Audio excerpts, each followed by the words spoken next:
نیوز پری چینل لیدونکو سلام وخت مو په خیر ستړي مشه په موکړې څو ډیرو مهمو لاندو خبرونو ته د کابل په شکردرې ولسوالۍ کې په یوه جومات کې چاودنه شوې چې مرګ ژوبله یې اړولې ده د راپورونو له مخې دغه پیښه د شکردرې د مرادبیګ کلي په حاجي بخشي جومات کې شوې ده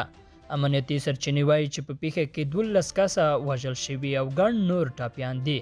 په وژل شوو کې د دې جومات ملا امام مفتي نعمان هم شامل دی تر اوسه د دې پیښې مسؤلیت کومې ډلې نه دی منلی ویل کېږي چې په پیښه کې 15 کسه ټاپیان دي عیني شاهدان بیا وایي چې د وژل شوو او ټاپیانو شمیرال وړه ده او د چاودنې له امله جومات هم سخت زیانمن شوی دی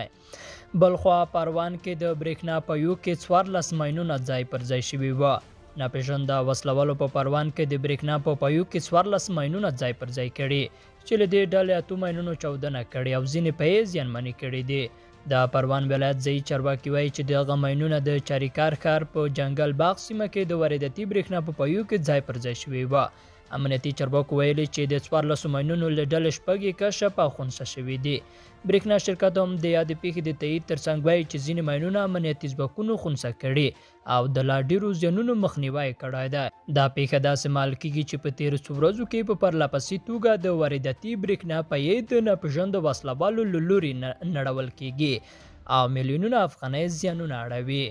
د امریکا زرګونه قراردادیان هم له افغانستان وتلي دي د امریکایي رسنیو د راپورونو له مخې امریکا په دې وروستیو کې په افغانستان کې شاوخوا 18,000 قراردادیان لرل چې په بیلو برخو کې له امریکایي عسکرو سره همکاري لرله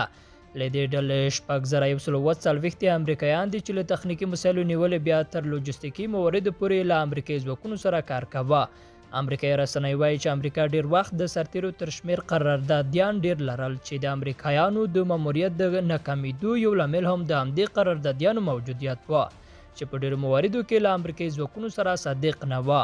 او یوازې د فساد او پیسو ګټلو لپاره یې له دوی سره هوکړې لرلې بیزنس انسایډر وایي قراردادیانو په تیرو شلو کلونو کې د امریکایانو 104 میلیارډ ډالر لګولي دي